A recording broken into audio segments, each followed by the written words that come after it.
Welcome guys to Dogs of War YouTube channel. Today we have Angelo, me, Jesus, and Tree. Howdy. We're doing an unboxing / review of the Space Between data pack from Netrunner. So we got the first one. Yeah, so we're going to start this off. The first card of the pack is a new HB identity called the Foundry. This is one of the first IDs we're seeing that takes place on the moon, which I think is pretty cool. It's refining the process. This is a division identity. It's a 4515, so pretty typical there. And its ability reads, the first time you res a piece of ice each turn, you may search R&D for another copy of that ice, reveal it, and add it to your hand, or HQ, then shuffle R&D. This is an interesting card. I was playing with the deck with it tonight during League, and you look at it on first blush and you go, this should be really good. Like, I can go and find ice, which what's the one thing the Corp always wants to have available is more ice to play.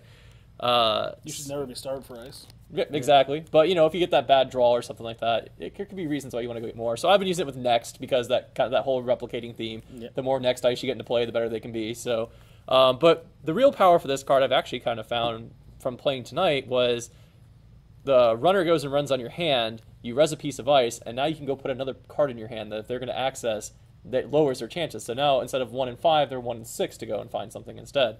So I found that to actually be kind of useful too. The same thing with if they run like an indexing on you, and you don't res on the indexing run, and then you res when they go run after the index, you res a piece of ice, go fetch, shuffle R&D, they lose all the cards indexed to the top. So I think this has more ability beyond just the go fetch ice. I think the ability to add a card to hand or shuffle R&D can be really powerful. You have to be careful about milling yourself. I mean, you can. It's a great deck thinning card, but mill is a valid strategy in the game. So I don't know that you're necessarily ever going to mill yourself out, but in the process of thinning your deck, you need to be cognizant, I guess, of what your opponent's doing. So for strategies for building with it, I want to start experimenting with a low count ice deck that just runs, 9 to 12 pieces of ice that are just 3 copies of each ice. That way, I can fit in more, operations or more assets and that type of stuff with it. Here's my thought on that. I was thinking something similar, not so much to go low count, but to go to average count and go 2 of everything. That way, you never waste your ability when you res a piece of ice. True. Whatever piece of ice you res, you'll have a copy to go get.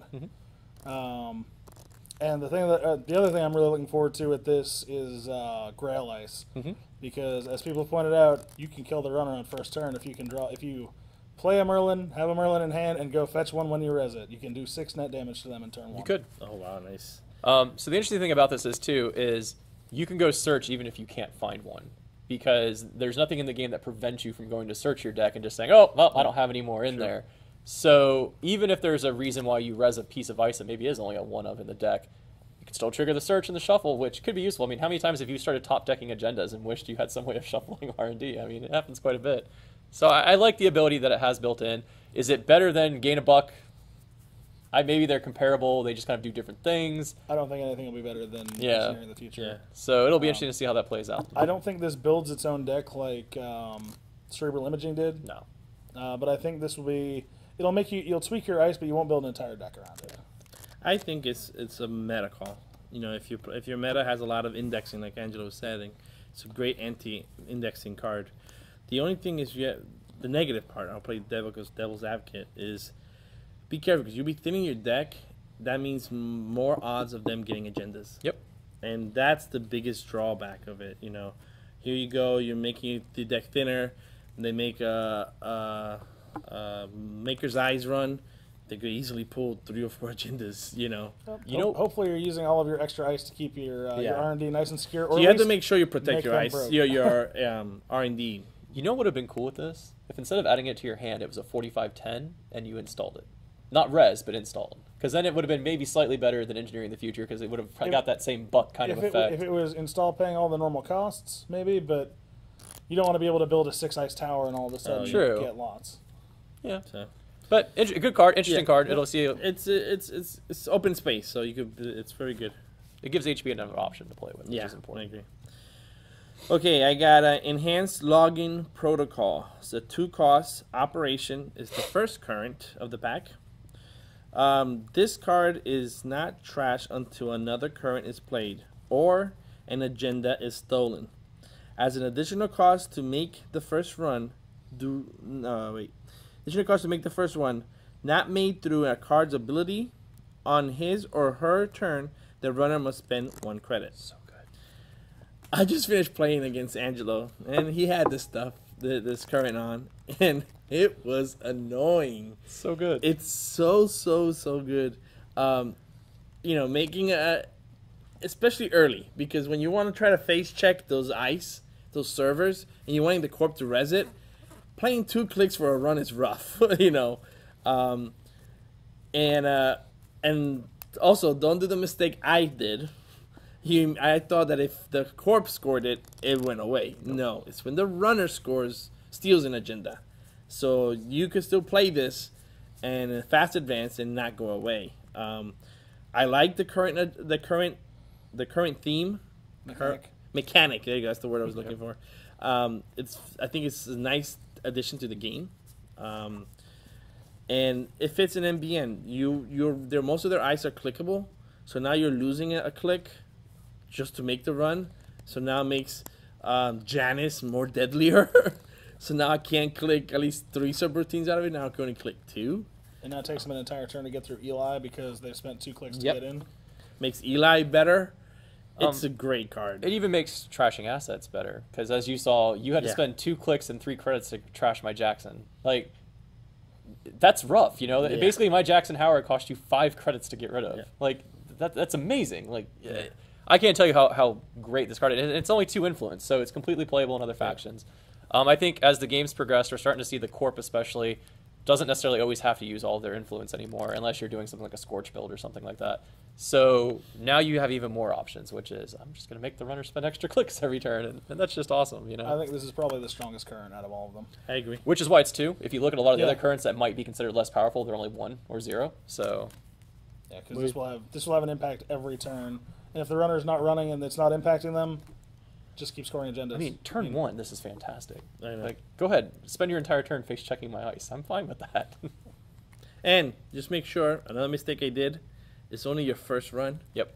I was playing 2 clicks. And were you really? Yeah. I wasn't paying attention. Early on, but then I read it again and oh crap, read the card. Yep. RTFC. Yep. All right, my first card is the Heinlein Grid. It is a 3-cost upgrade from House Bioroid. It's a region, so you can only have 1 per server. If the runner loses or spends a click during a run on this server, he or she loses all credits in his or her credit pool. It's 3 to trash and has an influence cost of 2. So if you put this on a server that's got Bioroid ice on it, they can't use their clicks to get through it, or else they lose all their money. Yep. If you put it in front of an Enigma or behind an Enigma, and they don't break through, they don't break the Enigma, not only does it end the run, it costs them all their money. I think it's a very strong play for 3. I don't know that HB has a region I'd rather play over this. Is this their first region? No, they've had a few. Okay. Just normally they're not very good, it seems like. Well, usually they play Sansan. Yeah. Yeah. they splash Sansan out of house.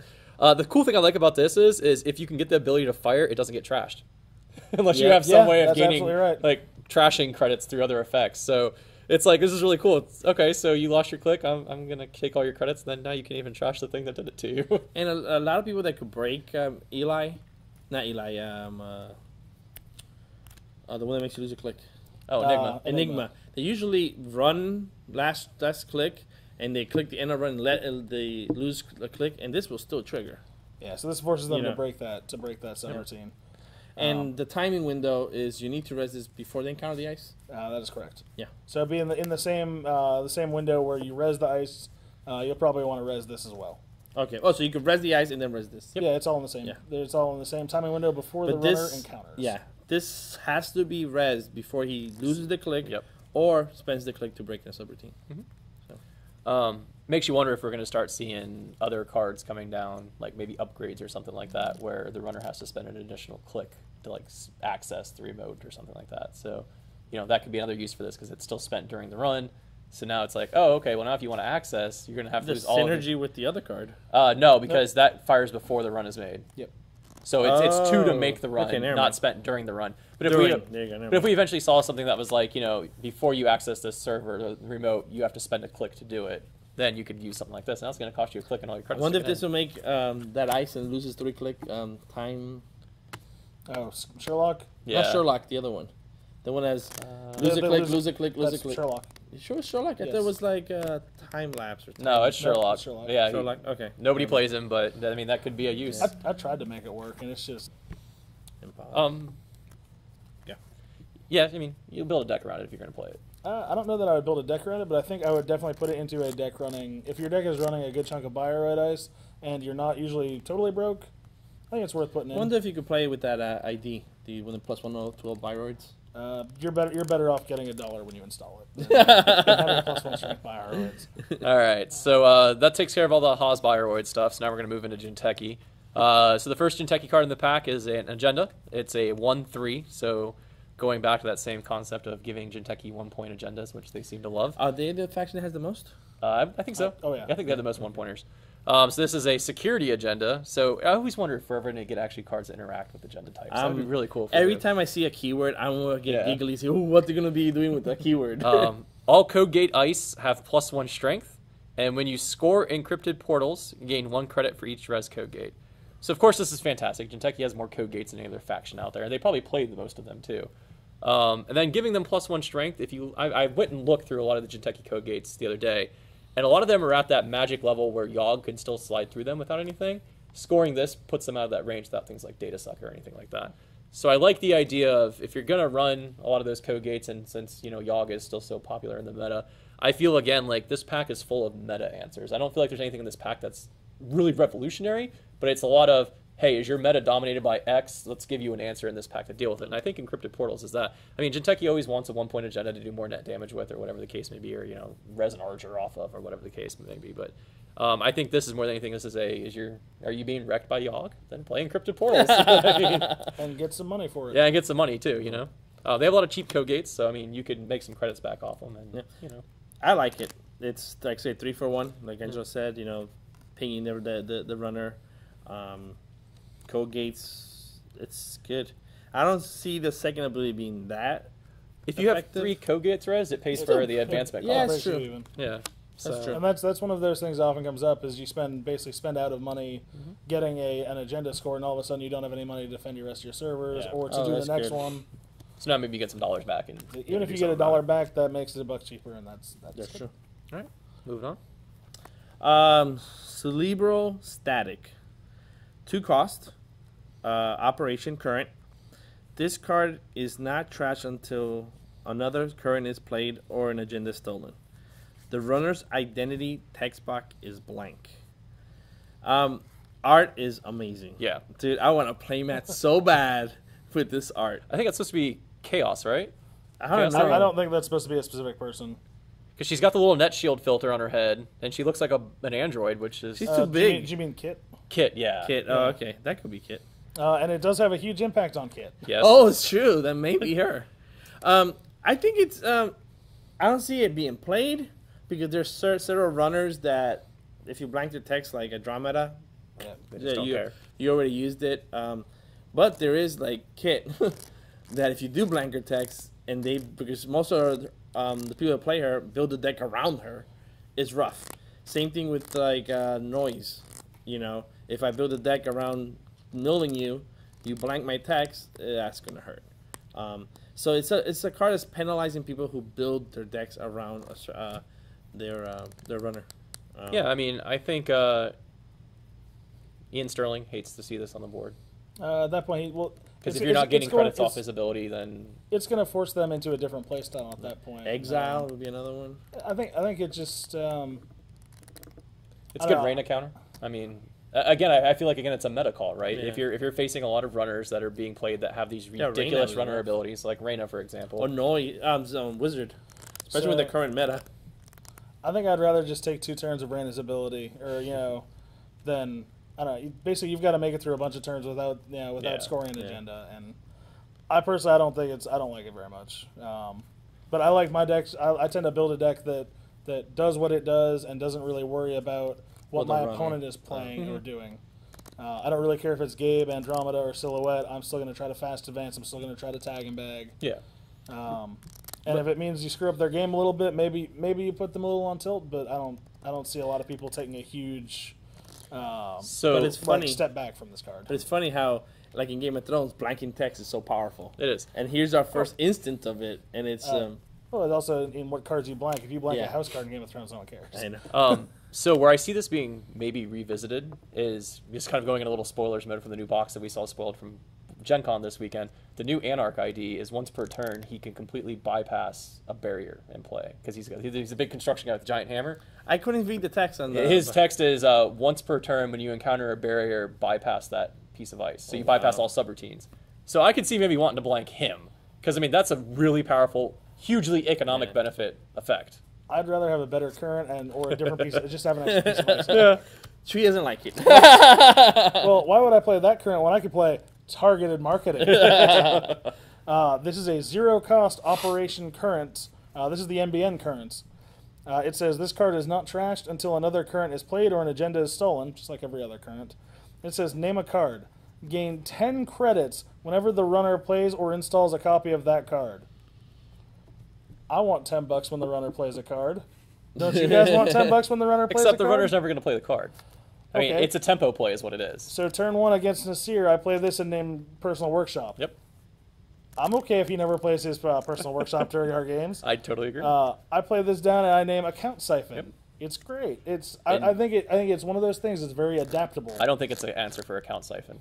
Because if you play that name Account Siphon and you're poor, I will gladly play an Account Siphon to have credits to pull off you. I mean, that's the problem, right? I mean, you're feeding them credits at that point in a lot of cases where they win. So in that case, assuming you're going to clear off the tags and such, you're gaining $6. I'm gaining $5. Yeah, I'm actually pretty okay with that. And you've spent a card and 2 clicks. no, I agree. 4 credits. I think more than what you're going to see by playing that is it's going to be a tempo play. You're going to stop people from playing those cards until they can wipe the current off the board.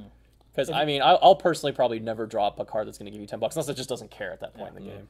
But I will agree, early game, all these currents seem to be, if you see them turn 1, turn 2, they're going to be even more ridiculously powerful than if you see them late game. I think late game, all these currents are not. The lose a click is still good late game. You know, a click is click. Like this one, early game is good, but late game. See, late game is when I always need the money the most is the corp. And if I've played out my ice and he's played out his Sentry Breaker and his Code Gate Breaker, I'm going to take a guess on Corroder. Yep. And put this down and say if you want to play your Barrier Breaker, or assuming your Barrier Breaker, I'd like $10 for you being able to break through my ice. Where this card is fantastic too, and I'm glad it's MBN, is the current MBN deck I was just goofing around with a little while ago. I'm actually running Snoop, which is ice you never see. It lets you look at their hand. It lets you look at their hand. So now I'm going to hit you with Snoop, look at your hand, and go, oh, you have what in there? Okay, targeted marketing. All of a sudden, it makes Sure Gamble bad. It makes economy cards bad for the corp or bad for the runner because they're giving the corp more money.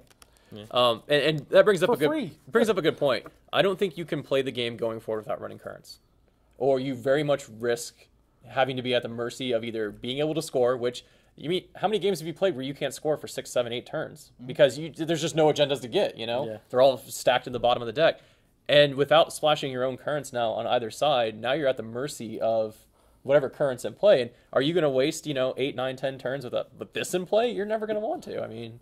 If you're that worried about currents and you're playing this, you can name the appropriate faction's current against your opponent just to keep them out of play.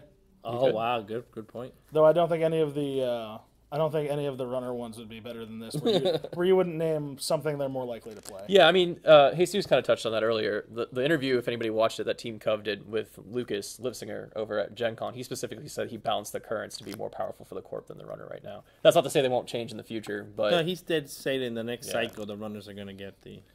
All right, so next up, we have an MBN piece of ice. This is Information Overload. Such a great name. I love the thematic elements of MBN are just so great. It's a Sentry Tracer. It's 6 cost, 4 strength.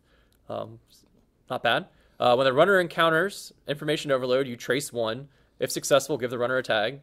Information Overload gains subroutine. The runner trashes one of his or her installed cards for each tag the runner has.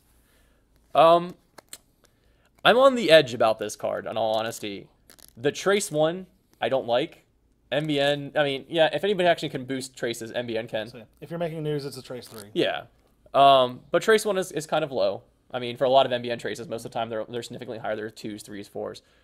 But the ability is definitely good. And in a deck where you're tagging the runner out of the blue, resing this and they don't have a Sentry Breaker in play can just wreck their day. But remember also, they cannot break that. That's encounter ability. Oh yeah, the encounter is. Yeah, so but it's breaking like the a toll subroutine. booth, because if I pay the 2, trace 3, and I even don't do nothing else, it's a toll booth. Yep. They have to pay 3 to keep on going. So the interesting thing about this too is Take a tag, yeah. MBN I think now has the most win encounter dice out of any faction too, that you can't just get around, but you have to experience this. You have Data Hound, or Data Raven. You've got this. Oh yes. Snoop has a win encountered. Yeah. So pop-up window. Pop-up windows win encountered. Toll booths win encountered. So I think MBN actually it seems like it's a theme they're going for with the faction now, is giving them win encountered. But the meta seems to have shifted, at least here in our store. I don't see a lot of people running things like fairies and stuff like that anymore, or even Deus Exes. So I'm not going to run until I can get around sentry mentality seems to have shifted away for some weird reason. So maybe this is going to be a good surprise factor for a lot of people that you're going to smash them with. I think our local players are crazy. You don't run without your sentry. No, I agree. The other thing about this too that's interesting is the runner gets to choose the card they trash.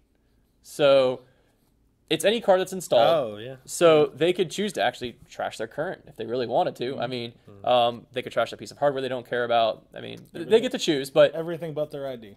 it is for each tag. So, I mean, you could land 5-6 tags at the mid-seasons, they faceplant into this and go, okay, trash your entire rig, because that's all you've got installed. That's what this card is. It's mid-seasons with this. I think it's another counter for NBN running into guys who are playing Plascrete again. It's like, okay, well, I'm going to trash all your stuff installed, including your Plascretes, and then they're gone. So it's a good card.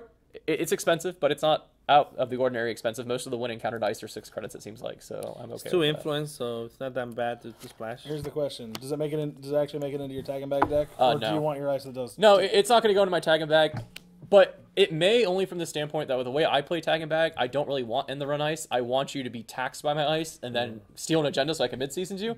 So maybe this is a good replacement for something. Maybe I swap another piece of ice out that maybe I just threw in there because it was another ice that fit, but it doesn't really do what I want it to do. Is the 6 res cost going to be too much for things like that? I res Data Ravens. That's going to be the hard choice. Do I res this over a Data Raven is where I get stuck. But my MBN deck has enough credits usually in it that even resing a Data Raven doesn't really set me back all that far. So I think it's going to be one of those cards you're never going to res it until you know for a fact it's going to hit. Yeah, I think is what it boils down to. So you're saying, if they don't already have tags, you probably don't res it? Yeah.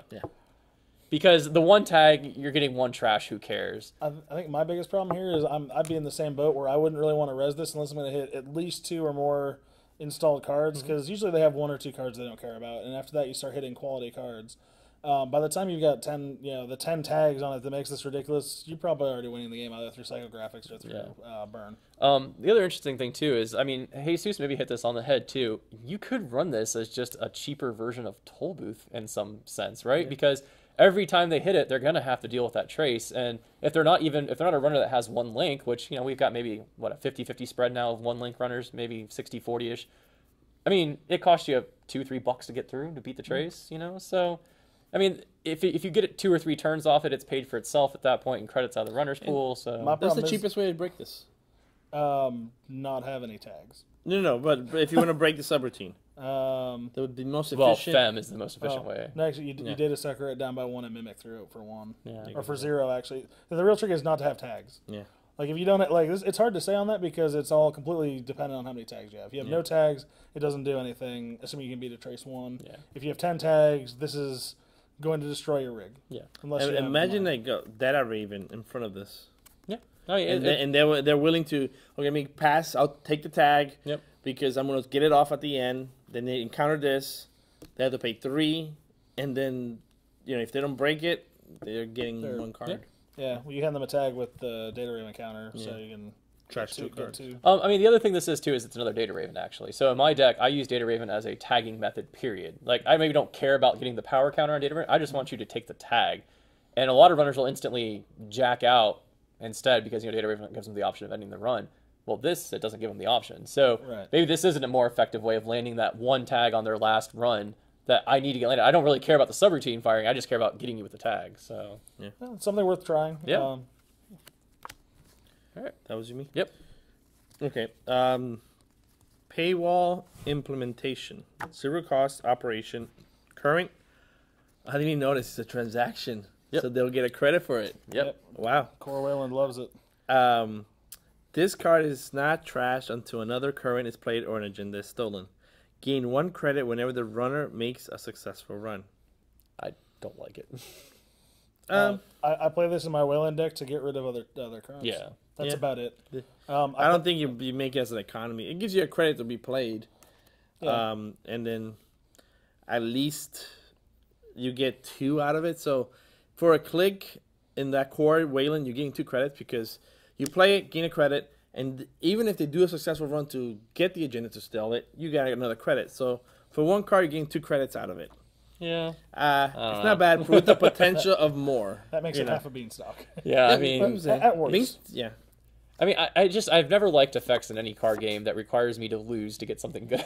And that's the problem. If the runner's being successful at running, I'd rather play something that's going to stop him from being successful at running than I get a buck every time he's successful at running. The $1 feels low. It does. If it was like 2, I could maybe see that then. Yeah. Because that's like, if you play 2 and you're running security testing, for example, which we've seen starting to float around again, and I have an undefended remote or archives, I may be okay with that. I'm sure you're getting 2 credits, I'm getting 2 credits. I'm cool with that. But instead, I'm getting 1 for every 2 you're getting, and it also costs me a click to play this, and it's costing me card slots. Like, I just don't see it. And it's a very vulnerable card because Yeah. it's a current, so it's. But it's kind of the same picture as the losing a click. It's a click is a credit. So A click is way more valuable than a credit, in my opinion. I don't ever like that equation of clicks to credits because clicks are way more valuable. Because clicks win you agendas, credits really potential. don't Yeah, unless it's it's just a dollar. NAPD. You know? I'm really confused about why this is 2 influence. Yeah, it baffles my mind. Maybe we'll see some other occurrence that maybe revolve. Oh, you can't even have more than 1 in play, so I don't know. I honestly can't tell you, unless maybe we'll see some assets or agendas, maybe even an ID at some point in time that buffs currents. Or if you have a current in play, it's turned on so they don't want you splashing extras. I will say I've played this before. I had it in one of the drafts we had a couple months ago.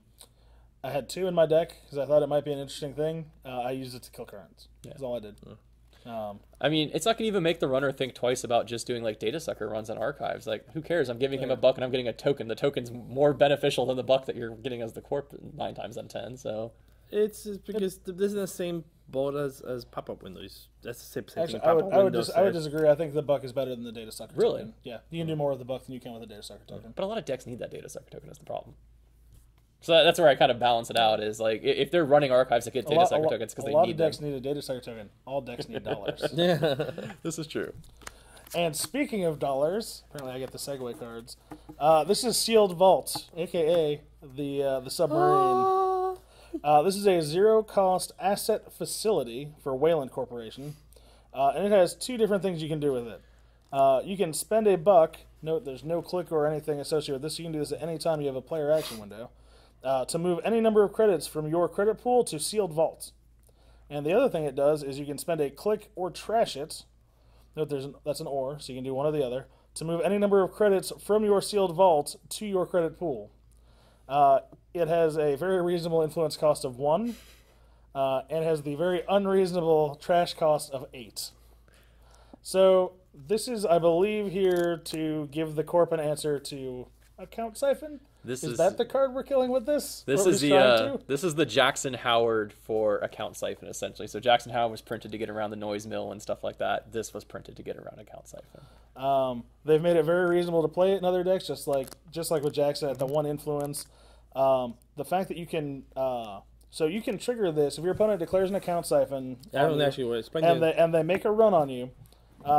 Before you get to the point where the run is successful, you can spend 1 credit to move all the rest of your credits onto the Sealed Vault. And at that point, they get nothing out of it. They get to access a card from your hand instead if they want to. If your opponent then makes a run on the Sealed Vault, and they say they have enough money to get through all of your server, whatever server this is in, and they have the $8 to trash it, when they get to it, before it's a successful run, you can trash it to move all that money back to your credit pool. That's the only part about this card that I looked at, and I go, maybe that was a little much. Like, the click to move it back, I was perfectly okay with. The fact that now I really have no answer of dealing with this now, though, is the part that little disturbs me, right? Because when I first saw this spoiled, before that we saw the whole card text and everybody was just kind of assuming what it did, my assumption was it was a click to move all credits back, which would have been fantastic. And that made me think about things like Singularity, which nobody plays right now, could have actually been worthwhile, because I don't want to spend 8, but Singularity lets you trash everything in the root of the server. So now you moved all your bucks, fantastic. Now let me go eat them all. But then you could just prevent it from happening, which is insane. So I guess the counterpoint to that is that if you do trash this, then you don't have another one if they account siphon you again, which, same old thing, account siphon is fairly standard. So click 1, they account siphon, you move all your money. Click 2, they run on the vault with enough money to trash it.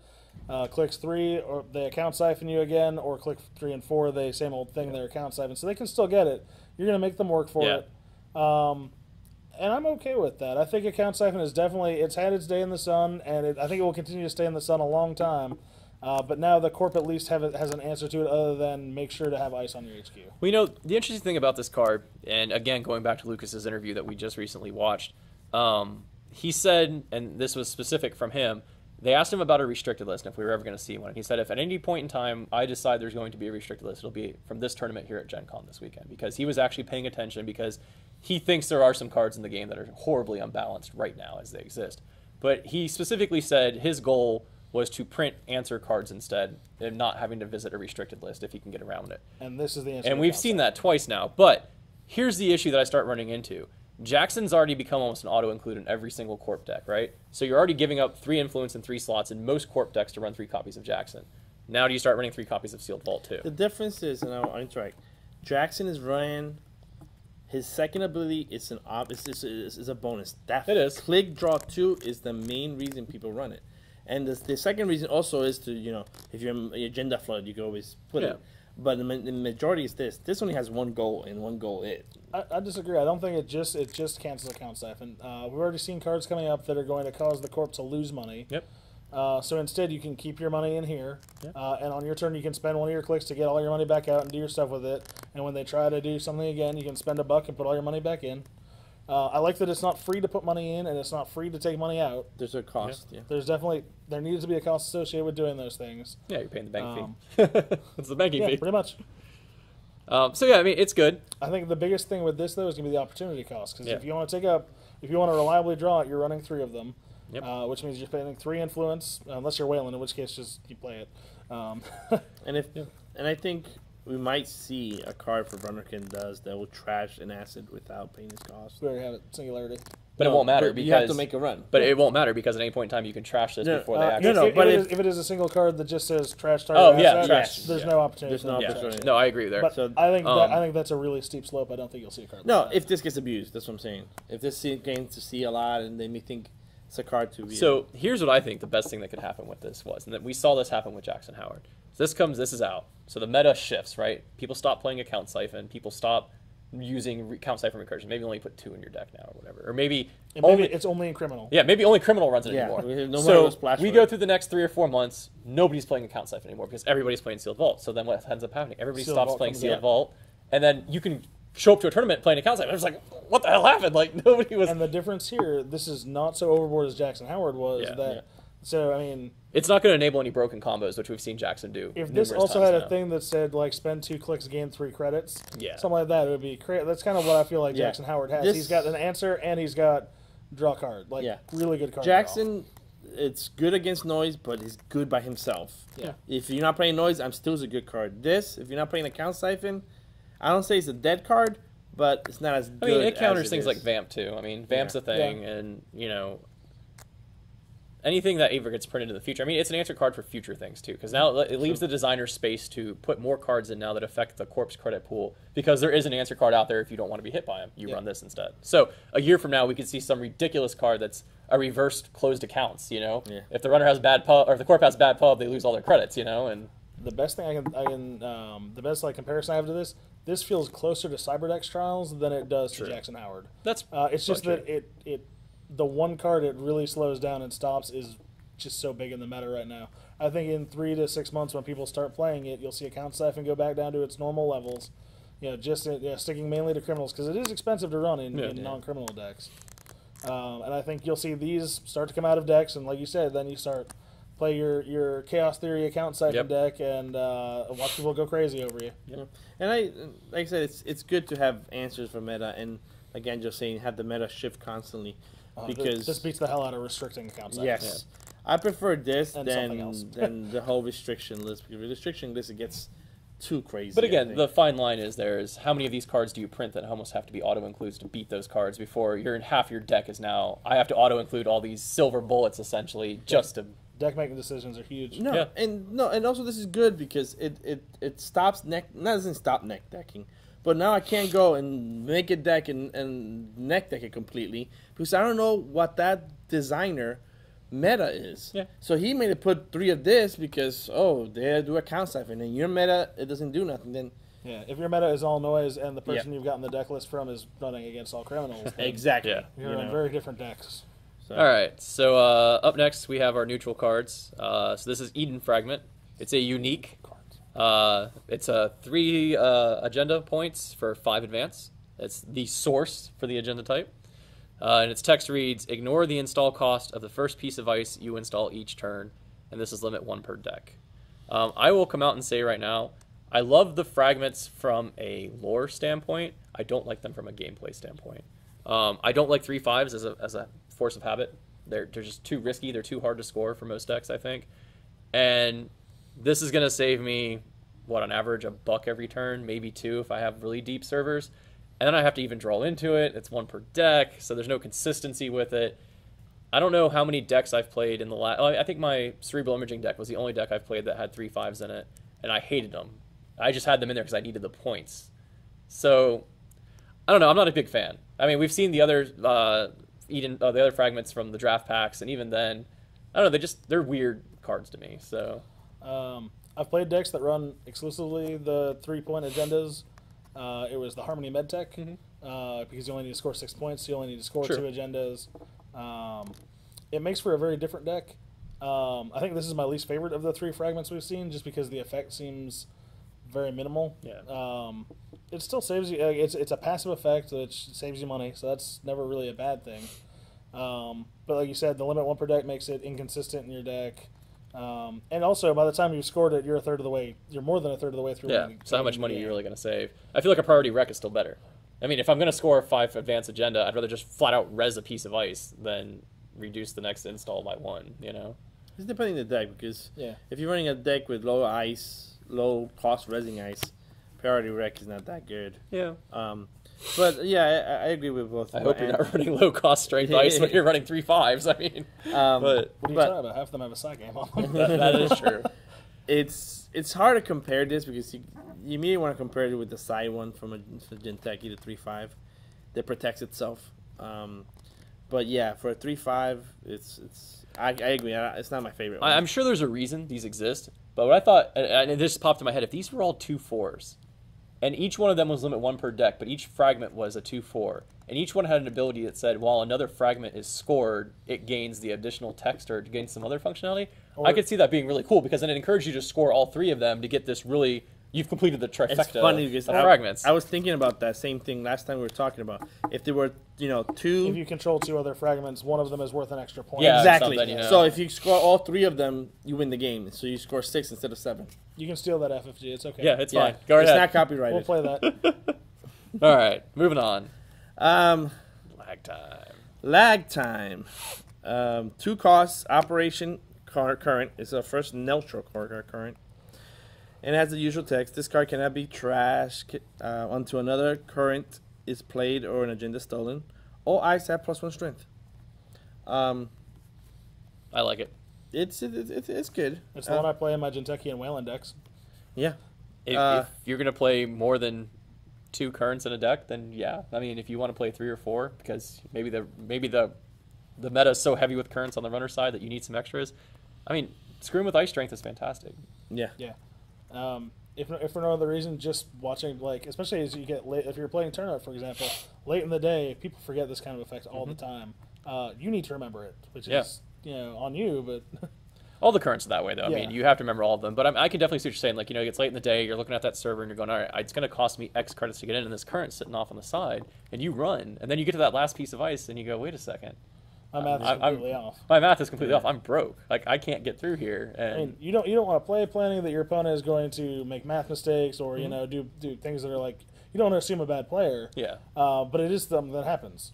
And again, it pushes ice out of the range of things like Corroder, out of the way of things like Yogg and stuff like that. Like I can see this card Mimic having been printed. Yogg and more Yeah, stuff. I mean anything that moves ice out of the fixed breaker range is a fantastic ability. This card coming in and out of play is going to wreak havoc on Atmans. Yep. Any of those things. Even the new central only breakers that require 2 credits to go up by strength. Now you have to spend 6 to get up to strength to break my ice Instead of because 4, you're spending 2 and each time you have to do it. I mean, there's some really cool stuff you can do with that right there. Like again, I don't think I play this in NBN over the NBN current. I don't think I play this in HB over the HB current. But I think this is definitely better than Wayland or Jinteki's in-house. Imagine Jinteki with this and the agenda. Yeah. Oh, my Yeah. code All your gates are plus 2 strength. plus 2 strength. Well, for each encrypted portals you've Yeah. played. You've scored. Because So. those stack. Yep. Something we didn't match is those stack. So I mean, yeah, there's some pretty cool stuff here. I think, and also it's your 0 influence current. Now you get the best card in the pack, in my opinion. So I will disagree, but I think it's good. So what we're talking about is Will-O-the-Wisp, which is a 4-cost neutral upgrade for the corporation. Whenever there is a successful run on this server, you may trash Will-O-the-Wisp. If you do, choose an icebreaker that was used to break at least one subroutine during this run. The runner adds that icebreaker to the bottom of his or her stack. It is a 0 influence, and it's neutral, and it costs 1 to trash it. Yep. So what this is going to do is, they get through your server, they've broken through one of your pieces of ice. Presumably, to get through that ice, they use an icebreaker. You're going to trash your 4-cost Will-O-the-Wisp to take whatever breaker they had and put it on the bottom of their deck. it's pretty damn good. It is pretty damn good. Yep, I agree. I think the only faction that'll be hurt the most by this is Anarch. They don't run a lot of tutor. Now, of course, Shaper can always drop another SMC, but I mean, now you're wasting it to go get something you've already played, which is the awful Shaper part. also tends to play with a plan, and the plan usually doesn't involve having to go and fetch your Gordian Blade 4 times during a game Yes. because of these Will-O-the-Wisps. And this is good with the interns. Yep. Because you trash Go it, get it right back. play interns, install it back in the server. Come on, run again. It's good for getting cards, like for example, getting cards off of a whatchamacallit, Dinosaurus. Yep. You can just do so much with this that I think is amazing. It's another tempo play. And I think that's the things the Corp's been lacking recently is mid to late game tempo based cards. I don't know if I'd ever want to use this early game because then they're just going to go fetch it against them. By the way, they probably don't care. But late game, when I'm sitting on 5 points and they're desperate to get in and they make that big run, maybe they drop that stim hack or whatever, you run in, you're successful. Oh, sorry, you just face planted into an asset or something I didn't care about. I'm going to resist Will-O-the-Wisp and put your Gordian Blade or your And then put your your Corroder agenda on the next bottom. turn. Yeah, Or alternatively, you just install the Will-O-the-Wisp and let them run on it. Yep. And they run on it, they find out, oh, it's 4 cost, and it's going to be trash to get rid of your big icebreaker. and that just swings the game. I mean, it can be a huge game swing that just gives you a scoring server right A off the bat. fem. You have toll booth, and they fem the toll booth. Play that, destroy the fem. No, fem bypasses, right? This has to actually They have break, to- but they have use to to- break, yes. So, So, you, yeah, okay, presumably, you wouldn't be able- but if you've got a sentry out there, they can Yeah. break with Yeah, them. sure. true. The other thing I think interesting about this too is I almost feel like I could run a single server with the same ice in it. Like normally you don't want to, you want to mix your ice up.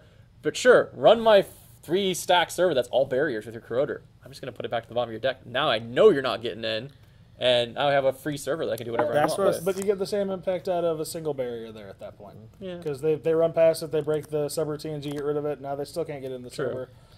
And when they happen to get their Corroder back, if you've installed a code gate and a sentry above it, then they've got to Yeah. get through different types. I think it would be kind of also interesting building a with the agenda of Jinteki, heavy code gate Jinteki with this card. And just flush their code gate breaker every time they yes. get through. Oh. They'll be so. The We hard were part talking about being that earlier, is, running a deck that makes, running a corp deck that makes 2/3 of the corporation's icebreakers useless. Yeah. And making a Might be worth a try. Jinteki has several punishing ice. they don't have a lot of end the run ice though. They're is the not in there, problem. but punishing like net damage. They have net Yeah. damage code gates. Dude, you do that and No, most of their net damage is from sentries. okay, they don't have Yeah. code gates. I thought they had code gates. Chum, for example, chum into anything is Yeah. net damage. So, Yeah. you could maybe set something up with that. But, I mean, that is an interesting idea. Run just all code gates in a deck. Not about all code gate, but majority. Well, why not? Because, I mean, you invalidate 2/3 of their rig, but they don't know that you've done that. Yeah. So they're wasting credits and clicks trying to go get other icebreakers, and all you've said is, I'm just running all code gates. Not really, because the smart runner will run first and see what you have and put ice that a breaker's dead, depending on the ICC. But who in their right mind is actually going to, just run all code? Exactly. gates? Nobody Yeah, would I expect know. it. I mean, It'll be cool for a tournament. You're going to go find your Sentry Breaker first. I get it. go to Worlds, run all code games. Spoilers. All right, so now we're going to move over into the runner cards. So this first card is an Anarch program. It's 3 cost, 1 MU. It's called David, although it's spelled D4V1D, so we have some elite hacker speak already on a card now. It is 0 strength. It says, place 3 power counters on David when it is installed. Hosted power counter, break ice subroutine on a piece of ice that has strength of 5 or greater. And the text is fantastic. It says, sometimes a single stone is enough. So presumably, we will... Or influence. I'm gonna call it right now. We are gonna get a piece of ice called Goliath, and it is going to be 5 strength or greater. This is Cheap. David. It's going to be cheap. We're gonna get Goliath. I guarantee you. And unless that Goliath piece of ice does not have a Sentry Barrier or Code Gate subroutine or type, still not playing David. I'm still not playing David. So this is one of the cards we're starting to see that go along the lines with Overmind, and Lucas touched on this too during his interview. And Damon did as well, actually. They specifically said, get out of the mentality that credits are going to be the only way to break ice, because we're moving to other things now. Because the question was asked, what do you do about the core set? The core set has some of the best cards in the game, and it's still, we're seeing a year and a half later. Corroder, Mimic, Yogg. I mean, these cards are still staples in a lot of decks. And they both came out and said the exact same thing. Get away from this idea that you're going to have to use credits to break ice, because we're coming up with other ways to do it. And he mentioned that he didn't want no power creep. And right now, the strongest cards, like you said, is still from the core set, which is good, because as an introduction player, you don't want them to come into the game saying, oh, what's the best thing to buy? Oh, I'll just buy these packs and build a deck. No, you need the core. So what I like about these cards, and you've seen me abuse the hell out of Overmind as an example, is they let you do things when you're poor. And that is a very powerful ability as the runner, because the Corp looks at you. So you have this in your hand, right? Say you've got $3, and the Corp looks at you and goes, there's no way with the ice I have in play and the breakers on the board that he can get into this server. But what he doesn't know is, because you've got that 5 cost barrier or whatever sitting there, no, or 5 strength rather. So good example, Wraparound, Hive, any of those ones, right? I'm going to drop this on the board for 3 credits, go broke, and get in. And I think any card that allows you to give the tempo play of, I'm poor, but I can still get into your server, is a good card.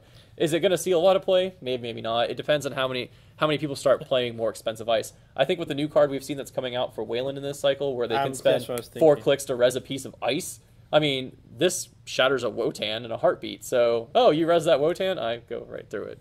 It breaks 3 of the 4 subroutines. Well, you can Wotan. choose to use whatever the other last one is, but it's also a good counter for it breaks Curtain Wall. oversight Curtain Wall AIs and stuff like that, where you need to break all the subroutines on a very normally expensive piece of ice to get through. You could use this to walk right through it, and then it gets trashed because of. I wish it was a virus. I wish it was a virus. That way you could deja vu 2 of them back to your hand. Yeah, it would be kind of interesting. But I like cards again. I wish it wasn't for influence. Yeah. Because I'd like to play it with the E3 feedback implants. That's exactly why it's probably for influence. Well, even then, you still only get to break 3 different pieces of ice with it at that point, and I don't think that's over the top. And I'm really curious to know. Actually, my guess on Goliath probably would be a program that breaks. That does something similar, but breaks ice of strength 2 or lower. So you think Goliath would actually be a corp card, a runner card instead of a corp card? I think it could be. That'd be interesting. One thing what I don't like about it is that it goes against what that faction does. All of Anarchs is about lowering the strength of ice. You see, their current is going to be that their. Sorry, spoiler. They have Data Sucker for lowering strength. All their stuff is about lowering the strength. Some of the I know it's bad. Increasing the cost. Yeah, or I know it's bad, but Worm. Worm or is it? Worm. Yeah. It's lowering the. It's everything's about lowering the ice, but this one is the opposite. So. Well, there are ice that we're starting to see come out now that can't have their strength adjusted. So I mean, it's a silver bullet card for certain things that are in the game, And I think that's the whole theme of this pack. I don't think very many cards in here are playable from just a general use standpoint. There's a few, but most of them are specific answers to specific cards that are out right now that maybe you need to be able to do something about. What card is that for? What? I'm just curious if you have a specific card in mind for this. I wanted to say Lotus Field. Isn't Lotus Field 5? Strength 4. Is it 4? Unless you scored the agenda. It wrecks a toll booth. I mean, it can punch through toll booth, Oh, Heimdall's, Janice's. Yeah. It I can. mean- I'm just like I think again, my biggest thing here is I don't like building my decks around. Yeah. I just don't like how unadaptable this card is. That's It seems like a good Professor card. I mean, I know Professor's not a good runner, but Professor, I think as cards come out, Professor gets better and better, right? I think things like this and the Cerberus cards that we've seen in the draft packs, I think those are going to be great in Exile. But I'm not willing to spend a third of my influence on that. Well, with Professor, you don't, right? Because everything's free. I'm talking about Exile. Yeah. But I mean, I think that's the one thing I always held Professor back, right? Is there was just a general lack of good programs. Like, how many programs do I really need? Well, if the answer is now you run all these programs that just don't require credits for breaking subroutines on ice, maybe just play all those. And that's a Professor deck now, right? Because now you can use your money for other things that are more important. Playing them. Yeah, but... Okay, so I get the Anarch current. Yep. It's called Scrubbed. 2 cost. Event current. This card is not trashed until another current is played or an agenda is scored. The first piece of ice encountered each turn is -2 strength for the remainder of the run. And it's the art of the box. I think it's not bad. Like, again, if it works on the strengths of Anarch, of lowering the strength of ice. This makes, you parasite the first piece of ice, run it, it's -2. It's I wish it was all the ice. No. It's the first one only. That'd be ridiculous. But this, this could stack with a lot of their other stuff. I think this is going to start saving you data sucker tokens as you run into bigger ice. Yeah. It makes things more yoggable and all the fixed breakers the Anarchs have. The good news is, though, as the Corp, if you see the runner play this, you just start putting your, 1 and 0 strength ice as the first one and be like, okay, well, you hit my pop-up window. That's sometimes a lot easier than said, Yeah, easier said than done. Yeah. Or alternatively, you play your current or you score an agenda. Yeah. But I mean, as a guy who plays mostly MBN right now, I mean, my pop-up windows I always try to put as the last piece of ice on my server, so the first one you always encounter, because I want you to lose that buck and me to gain it. So I mean, yeah, okay. Well, you took my pop-up window and made it -2 strength. So, but I think it's good. That's all right. I think again the 2 influence. would have liked to see these all as 1 influence, but I have a feeling that they're scared about what they did to Anarch originally, which they made everything so cheap for influence costs that everybody else runs it, that maybe they're starting to pull back on that a little bit as a design. it's just I'd be curious to hear the logic on why some of these the current specifically why they're 1 influence versus 2 or more. But our next card is 3 Steps Ahead. This is a 1 cost criminal event. It's a priority event. Which has the reminder text, you play only as your first click. And it says, when this turn ends, gain $2 for each successful run you made during it. It is 2 influence. I don't like it. I think this card would have been awesome if it gave you a click. Yes. If you could get if it was free to play and you could then make 4 clicks or 4 runs and make $8, it'd be great. As it is, you're spending a card and a credit. You then feel free. Basically, you feel obligated at that point to make 3 more runs. So let's look at the dream here, right? So you're playing Gabe, you have Desperado in play, security testing, and this in your hand. Okay. So, and then, let's even go further, and Dirty Laundry. I mean, that's like living the dream with this card, though, right? It is. Because beyond that, I just can't ever see, again, how many times as a runner, I mean, yeah, you do it sometimes, but how often does it normally come up in a turn that you're running more than once? I'll play devil's advocate on this one. I've had plenty of games where I end up making 2 runs a turn. Yeah. 3 is unlikely. The problem is I usually need I need that first click usually for something other than playing a card that doesn't do anything immediately. Yeah, unless I end up using I'll play. Okay. And my thought here, and it may be one of those things where it's more of a tempo play where I've got $4 or $5. I can make my 2 runs, but I'm gonna be broke. If my first click is to play this, I can make a couple of runs. Maybe get in early game. It seems all right. Yeah. You make a couple of runs. Like you said, if you're Gabe, you go for HQ. If you have security testing, you do security testing. And these basically let you spend out your money for the turn, and then you get a free bump of money at the end of the turn. So you go into next turn having $4 or $6. Yeah. And I really feel like these cards are meant to be played with security testing. I'm not a big fan of security testing. I don't like any card that forces me into doing something that's only... I'm spending a click for $2. There's a lot of other ways in the game to do that. and maybe not necessarily always in criminal, but that's what the influence system's for. Now, if you could get the beautiful combo in play, which is this with security testing and a Desperado or something like that on Gabe, then yeah, sure. Now you're making a lot of money for every time you're making basically a run that does nothing except give me bucks. So I can see that. I could see against a maybe say for example the new NBN was it Near Earth broadcast? Yep. Near Earth Hub. If they're playing sideways and they have unprotected servers, absolutely you get Desperado and throw this down, make 3 runs, and either trash the cards, don't trash the cards, spend 1 to make $6 plus your Desperado bucks plus data sucker tokens. Yeah. I could see I guess I could see Andromeda maybe plays this, but as a whole, I don't know that it makes to many other decks, and I think it's very situational. And what event do you cut that have all the fantastic events that are in Criminal already to play? But it's very good for the current Criminal meta with Data Sucker. How many times is it? I drop a Data Sucker, I need to build some tokens 3 times archives with Desperado.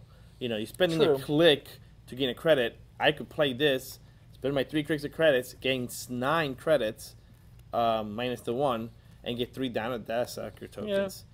As I look at this, I realize I think my ideal for this would have been if it was keep the 1 cost, maybe make it 2 or 3, make it a priority event and a run event. Yeah, if it made a run for the first. All of a sudden, it would make Express amazing. It would make that way it would have gained, hopefully gain you at least $2 and pay for itself. So is that supposed to be Silhouette? I guess. No, it's not.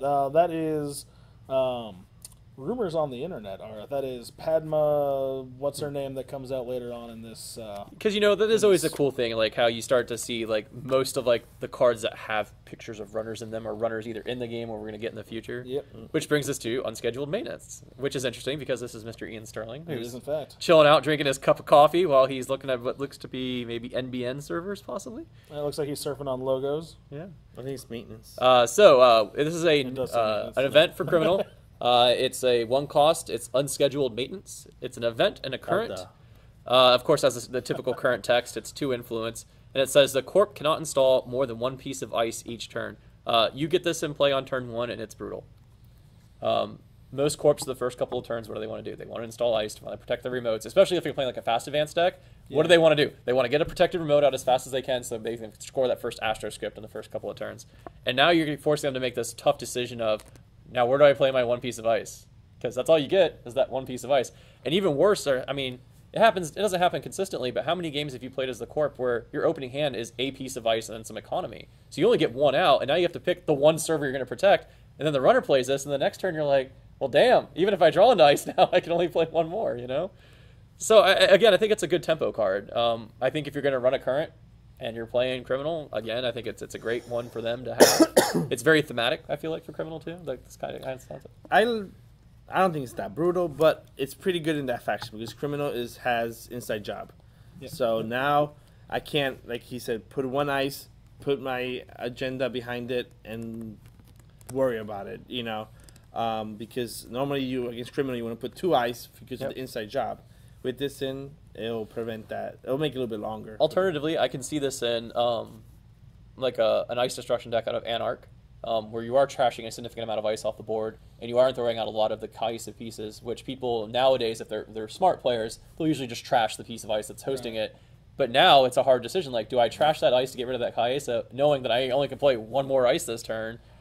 It can be a tough call to make, Now, the interesting thing I found playing against this card as a corporation player, I found that this card, when it's in play, forces me to balance out what I do in a turn a lot more.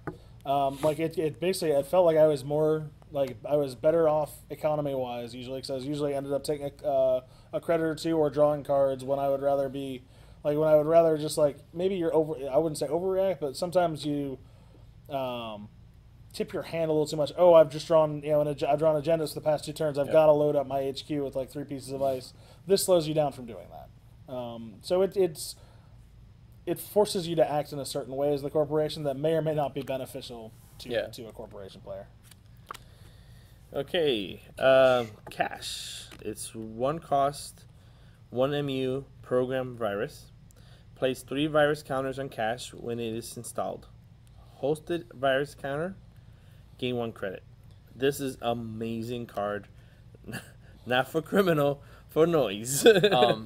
For 1 cost of splash, it's great. For 1 credit, I get to mill a card, gain 3 credits, so it only cost me. So I gained 2, and it's a cycle to. You know where this is even better? This is a future card, in my opinion. This is for what's coming up in the new box set, which is Hivemind. Hivemind is going to make this ridiculous. Which is Hivemind? So Hivemind is a spoilers if people don't want to know. Is one of the new Anarch cards coming out. When you install it, you place a virus token on it. Then each turn you can place a virus token on it, and every virus token hosted on it counts for every virus in play. Has the same number of virus tokens.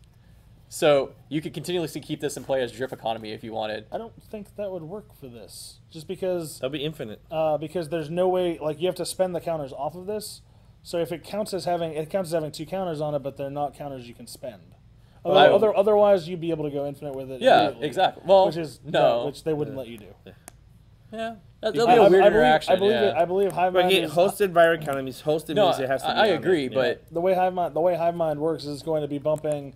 Like Darwin and stuff. It's not going to work for Darwin, Medium. Data Sucker or this, but it's going to work great for Medium, Nerve Anything Agent. that doesn't take the counter. The other one is the virus breeding ground that's coming out too, where you can actually move tokens off. So I mean, there's some ways coming up that unfortunately that one is spend a click to put a virus counter on. You might as well just take a buck at that point. True. Yeah, I guess if you could move X number of virus tokens, then it would be better. I guess just one for one. You could surge it. I mean, I'm just trying to think of ways that you could abuse it a little bit. I think honestly, surge is free. Yeah. Surge is 0 cost. Yeah. So for 0 cost, you get 3 more credits. Yeah. So I mean, it's. But I mean, yeah, for a 1 cost virus, whenever you see that, that's definitely a noise card. Noise loves it. I think Nasir likes this as well. Use it in the middle of the run to gain some credits if you need to. Yeah. Yeah. Because they sit on there. They're not. It's 3 virus counters on there, so you're not going to lose it when they res ice. And it's 1 influence, so it's meant to be splashed. Yeah. And maybe even in the future we'll see some type of card that lets you move virus tokens from one card to another. Yeah. I'm sure that's coming in the new. I would not be surprised at all to see that in the Anarch box set. So I mean, and maybe that's all it is. Like, I need more ways of getting virus tokens on the board. Because I mean, you could play that and then maybe move them off onto a parasite and kill their piece of ice. So there might be some interesting stuff coming down the road for those type of things. My card is Net Celebrity, which is the Shaper current. It costs 1 and has an influence cost of 1, so yay, influence 1. It has the standard text that it cannot be that is not trashed until another current is played or an agenda is scored, and it has 1 recurring credit, and it says use this credit during a run. I want to know who the runner is. It's not bad and it's not great. I think it's okay. I want to see a runner come out for Shaper that is a celebrity. I think that would be awesome. Like, he is like Andromeda. She's an aristocrat, right? Yeah. So she's just a rich runner.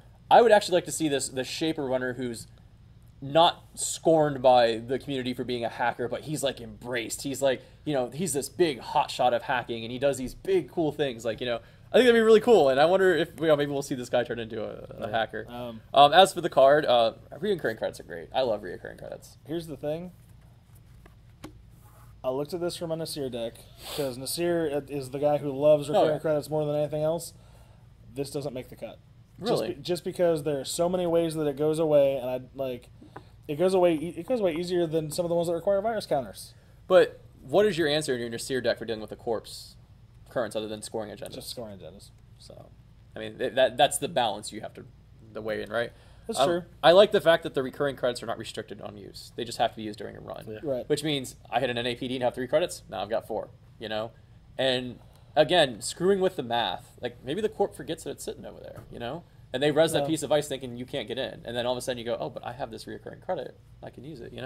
So I mean, well, like I said before, it's justifying cards by planning on having bad opponents. Wow.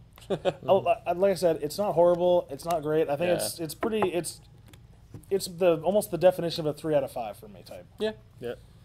All right. So next up, there's our last Shaper card. This is a 0 cost 1 MU. It's called LLDS Energy Regulator. The second LLDS card we've seen now. What was the first one? The one that when you play it, it gets +1 strength till the end of the turn. Oh, okay. That was a hardware. I think that was a hardware. Yeah, it was a chip. Hardware. But yeah, so we're starting to see the LLDS company showing up in Shaper, right? So this is a program. It has no strength. It's a 3 credit or trash. Prevent an installed piece of hardware from being trashed. Again, this is an absolute meta card. We've already seen that there are tons of way to trash hardware now. Not tons, but they're coming. Torch just came out. Torch trashes hardware. Now I can prevent it from trashing hardware. You run this if you're worried about things like your Plascrete or your consoles. Yes, energy regulators beat power overloads. Power overloads. Yeah. I mean, it's just a meta card. I mean, you're not going to use it for anything else. It was the same way with like the other LLDS one. It's a meta card, you know. I have a hard time spending an MU on this. Yeah, that's the real problem. Is it's one MU. If it didn't have no MU, then but still, it really seems like it should have been a hardware too, right? I mean, well, no, it's an energy regulator. I think it's okay as a program. I mean, you could have a surge protector card come out later that does the exact same thing. At worst case scenario, I'll run one and use my my fetcher. Cool. The 2 trash fetcher program. Self-modifying code. Self-modifying code. That'll work against things like Taurus and stuff. But if they power grid overload you, you're just gonna have something blow up. Yeah. So there's a spoiler in this. I didn't even realize until I just read it. There's a new runner coming called Smoke. There is indeed. I mean, I haven't seen a Netrunner card yet that's been printed with text that specifically calls out a person's name that we don't see a card made for. Satellite uplink referenced Padma. Yeah, exactly. Quite a long time before. So that's really interesting. I just read that and I was like, because they referenced Blue Sun, which we know is coming, and then some dude named Smoke, or girl, arguably. So keep her rig. So yeah. And you have to imagine that it's going to be a shaper because again, it's a shaper card. Maybe Smoke's the guy in Net Celebrity, you know? Oh, maybe Smoke's a she. You don't. Oh, does it say her? Oh yeah, her rig online. I will say the flavor text here is pretty amusing. Using the energy regulator to keep her rig online while repeatedly diverting energy spikes in excess of 50,000 volts. Wow. So that's a lot of juice. But yeah, I mean, this is a meta card. You know, that's simply what it boils down to at the end of the day. If you're running if you're worried about a lot of people trashing your hardware, you're on this. Here's where I think they've hit the nail on the head with this card. If you read the flavor text, the first 4 words are originally not very popular. Yes. Oh, and finally another fantastic card. Ghost Rider? No. It's 1 cost. It's Ghost Runner. You made me say Rider. Ghost Runner. 1 cost. It's resource. Stealth Virtual. Place 3 credits on Ghost Runner when it's installed. When there's no credits left on Ghost Runner, trash it. You can use these credits on Ghost Runner during a run. This is what I use. This is what I use instead of Net Celebrity. Yeah. Yeah, Nasir is all over this card. It's a hard to trash, guaranteed $3. So I have a question, and I need to go back and pull the cards and look at it because it just dawned on me. This is a stealth resource, right? Yep. When you use it with the stealth breakers, do they get the extra benefit out of it? Because the stealth breakers specifically say if you use a stealth credit, you may be correct on that. So this I think is another way to empower the stealth breakers even more. That went over my head. I just noticed that. I was like, that stealth wouldn't be there for no reason. It's the first stealth resource we've gotten. It gives you recurring credits. No, it's not recurring. It's just, not recurring, but credits you can use. Yeah. So that's got to be for use with the stealth breakers again. That sounds wow. We'll have to double check, but that sounds pretty sweet. Yeah, and again, you're netting dagger with no cloak. So this goes back to the easiest breakdown for Netrunner is a click and a credit are the same thing. Like we talked about earlier, I disagree with that now. I've been playing long enough that I fully disagree that a click and a credit are balanced. But it's just because you can exchange a click for a credit. Yeah, because it's the basic. It's the basic standard. If you look at money. The basic standard of this, this is a nets you 1 credit. But I think the opportunity cost on this card is greater than the fact that it nets you 1 credit. It's 3 credits that can sit on the board that you don't ever have to use until you actually need them. And then when you need them, again, it's the corp going, crap, he's got 3 additional credits there. He's not poor. Maybe not catching him by surprise, but again, it still works the math in your favor. It escapes a lot of closed accounts. It escapes other things. And you could take 2 credits, leave 1, and then sell it to Pawn Shop for an extra 3. Yeah, I mean, you could do stuff like that. I mean, as a lot of other people have said, Pawn Shop makes every card playable, right? True. Some just more so than others. But I think the problem I'm running into at this point is there's so many cards that are out there now. I was looking on my iPad. There's a new deck building app I was telling you about. 566 cards in the pool now, which doesn't seem like a lot, but it actually is. That's per side or is that total? That's total in the game. All so right, split between corporate, there's 566 cards, at least that are loaded in the database, and I'm pretty sure it's up to date with spaces between. So it's about a 200 and 300 type split. Yeah, with some extras. And even that's a lot of options. It is. Absolutely. It really is. And as we see more and more good neutral cards, it gets harder and harder because you have to start looking at these cards and going, is this an econ card? Is this a tempo card? Is this something else? And if you think it's an econ card, what are you cutting from your econ stack to play this instead? It's cool that it's a resource, so criminals like resources, so there can be some really good maybe synergy there. Jesus was playing against a deck against Gen Con, 16 resources in play or something like that, and play the card where you gain like 2 credits for every resource you have installed or whatever. I could never make that card do more than Easy Mark. Yeah, it just couldn't do it. But he was recycling to contacts. It was very. I like this card because I could go back to playing my Overmind deck. That the only problem I really have with that deck is the turn I installed Overmind, I usually ended up poor, because Overmind's expensive to play. And you need creds to boost its strength. But if I install this in a turn where I don't need Overmind, it just sits off to the side, I can make myself poor and then still run, because I have 3 credits laying around now. And I think that's cool. I think it's a good tempo card for that kind of deck style. So, and going back to what you're saying about the pool, my mind is going to blown. Like, imagine a year from now. When you run on a server, you will have the pool will be so big that you don't know what could be behind there. Another 170 cards in the pool. Yeah, roughly. And the game is just gonna go. No, that's in 6 months. Yeah. Just take 340 cards. A picture of, like, imagine Netrunner at the point right now of Game of Thrones. Well, let's hope it would be crazy. Let's hope FFG, whatever they've decided to do in November for Thrones, they're going to eventually end up applying it to Netrunner before it gets to that point, because. We were talking about this earlier. I've got a new player at work now who wants to get into Netrunner, and he also wants to get into Thrones. And I honestly had to tell him, wait until November now, because the card pool is just too big. No, I agree. And I hope that they don't let Netrunner get to that point. I hope if they're going to do something, they do it soon. Maybe next year, we start seeing maybe, hey guys, look, we don't want the card pool to get so hard that people can't get in like we ran into the problem with AGOT. So we're going to start maybe introducing set rotation. And one thing we're going more ranting off the pack, sorry. You can turn it off now if you're done for the review. No, hold on. My last card is the pack. It looks very nice. It has a pretty scrubbed picture on it.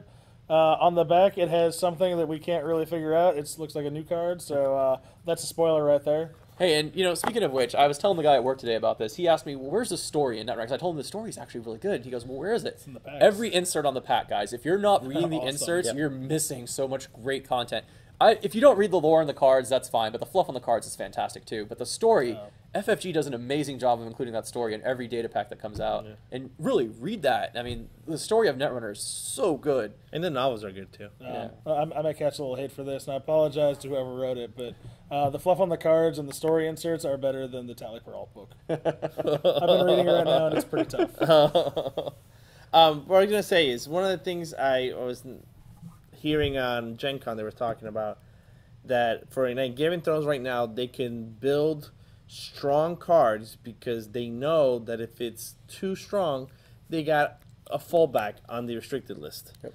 And for me personally, I don't like that. I'm constantly seeing with the restricted list, and hearing the designer saying that he does not want to put cards on restricted list makes me happy. Yes, you have a system, and right now Game of Thrones is the only way you could deal with that game is restricted, but don't automatically apply in every game. Treat each game independent. That's a factor of card size, and Damon even said it in his interview. No, it's impossible for them to go back and balance. No. Core but set then cards again, anymore. we just can't. We have Star Wars. There's no card size debate there. They haven't gotten to that point yet, and that's the problem. I think that's what what I'm getting at is I don't want to see Netrunner get to that point. I would much rather either they start doing set restrictions because it makes things easier for them to balance the gameplay with, knowing that Sherlock might be garbage today, just to pick a random card that we were talking about earlier. But who's to say 6 months from now some other card doesn't come out that completely breaks it, like horribly, because the set's so big now that like they have a Thrones. It's gotten so unwieldy, it's impossible for them to go back through every card and go, is this going to break with this card? No. Is this going to break with this card? I mean, it just can't be done. Mm-hmm. So I hope that whatever they learn from doing whatever they're going to do in November with Thrones, they do apply it to Netrunner before it gets to that point. Because I don't want there to be a restricted list. But I think to do that, though, I think it's too much to balance a 1,000+ card pool. I think you have to do something that stops the pool from getting that large before that happens. And set rotation could very well be it. So I have 2 comments on that. First of all, I'll answer your question. I am the one who will say it. Sherlock will still be bad.